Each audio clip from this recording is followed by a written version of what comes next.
Welcome to This Explainer. Today, we're diagnosing the newly industrialized world by looking right through the eyes of sociology's first responders.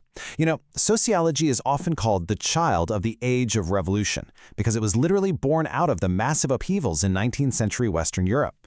We're going to break down exactly what happened to society that necessitated an entirely new science, and we'll look at the foundational ideas of three legendary thinkers who tried to make sense of the whole shebang.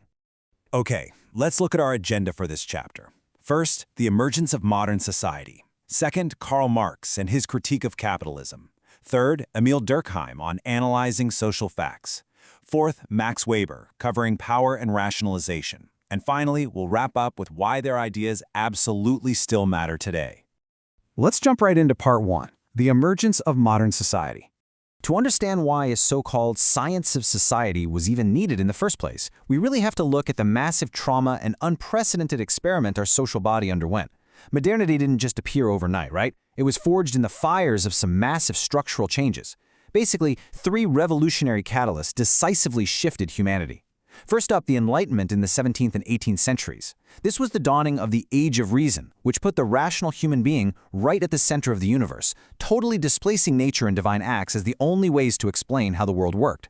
Then, in 1789, the French Revolution announces the arrival of political sovereignty. It championed liberty, equality, and fraternity, finally freeing individuals from those oppressive feudal institutions. And finally, the Industrial Revolution fundamentally changed how we work and live, by introducing mass manufacture, factory systems, and the hardcore application of science to industrial production. As a result of these huge revolutions, we see this drastic shift. We go from peasants tied to aristocratic landed estates to uprooted workers surviving in densely populated, squalid urban factories. Before this, most people were serfs, bonded laborers tied directly to the land. But with modern industries, cities and towns became the dominant forms of human settlement. People flocked to urban areas for work, and they were often facing super low wages, hazardous conditions, and living in slums amidst just staggering poverty. It was actually this newly created, highly unequal urban society that forced the state to start monitoring things like health, sanitation, and crime. And it was right out of this urgent, desperate need to understand massive changes in social behavior that sociology was born. Moving on to part two, Karl Marx, capitalism's critic. So our first diagnostic expert for this chapter is Karl Marx. He was a thinker who viewed the ailments of this new world primarily through the lens of economics and class conflict. Marx wasn't just a philosopher, he was a radical social thinker who actually spent years in exile, ultimately seeking to really understand capitalism so he could expose its weaknesses. To get Marx, you absolutely have to understand this concept, the mode of production. Marx argued that material life shaped ideas, not the other way around. Think of society like a building. The foundation, or the base, is primarily economic. It includes the forces of production, like land, labor, and technology, as well as the relations of production, which basically means who owns what. Now, on top of this economic base sits the superstructure. The superstructure includes literally all the other institutions of society: religion, art, law, literature, you name it.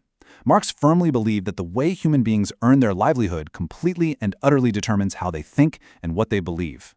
He charted human history as progressing through very specific stages, starting from primitive communism, where property was actually shared, moving through slavery and feudalism, and eventually arriving at capitalism. But here's the really fascinating part. Despite being capitalism's greatest critic, Marx actually viewed it as a necessary and progressive stage of human history. Yeah, he believed the brutal efficiency of capitalism created the preconditions for an egalitarian future, and that it would eventually give way to socialism once the working class united.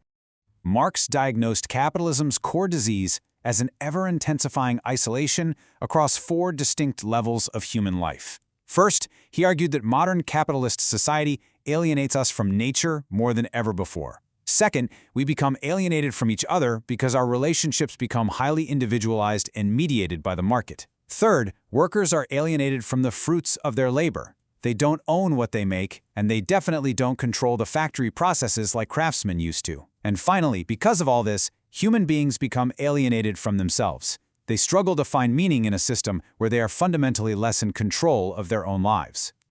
Take a second to think about this. Does the group formed by you and your classmates form a Marxian class? Think about your shared location within the production process, and whether you share common interests with those around you. For Marx, a class isn't just about how much money you make. It's all about your relationship to the means of production.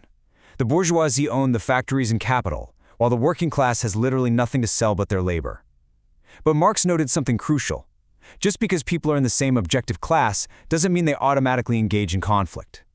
They have to become subjectively conscious of their shared interests. Basically, they have to develop class consciousness to truly unite and drive social change. Let's transition to Part 3, Emil Durkheim and Analyzing Social Facts. Now, while Marx looked heavily at the economy, Emil Durkheim approached society's vital signs quite differently. He was looking at the invisible moral bonds that hold us together. This was incredibly radical for the time. He wanted to treat sociology as a rigorous, empirical science, much like physics or biology. Coming from a religious background, Durkheim wanted to develop a strictly secular understanding of morality. He argued that the moral codes of a society dictate the behavior of individuals. And by observing these behavior patterns, we could actually map out the invisible laws governing a society. And that brings us to his core idea, the social fact. Durkheim argued that society is an emergent reality. But what does that actually mean? Well, think of a football team. A team is made up of 11 individuals, sure, but the team itself is something entirely different, and frankly, much more than just those 11 people. It has its own dynamics, its own rules, and its own identity. That is the emergent level. Social facts are things like laws, education systems, and religious beliefs. They exist completely outside of any single individual, but they exert a massive, powerful pressure that constrains exactly how we behave.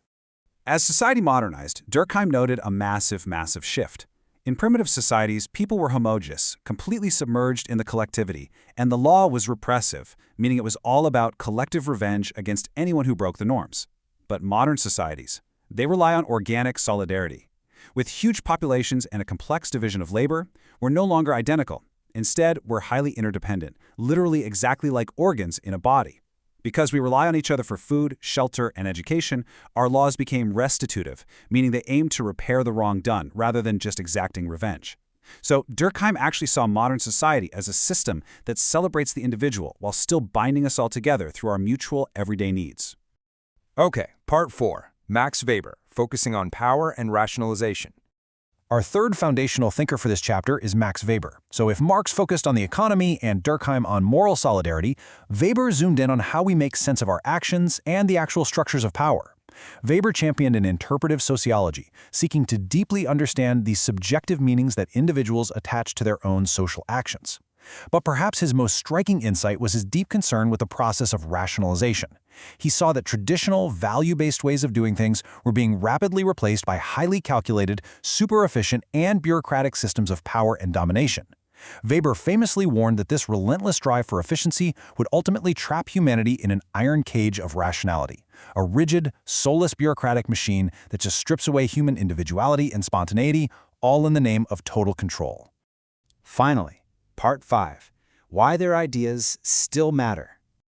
These three foundational thinkers looked at the exact same monumental shift in human history, the birth of the industrial modern world, and they saw different, yet highly complementary driving forces: economic class, moral solidarity, and rationalized power.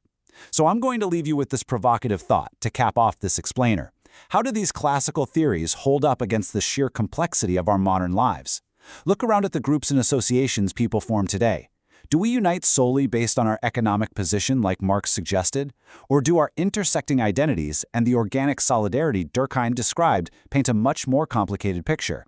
By understanding these foundational sociologists, we get the exact tools we need to analyze the society unfolding around us right now. Thanks for joining me on this explainer, and keep questioning the social facts of your own world.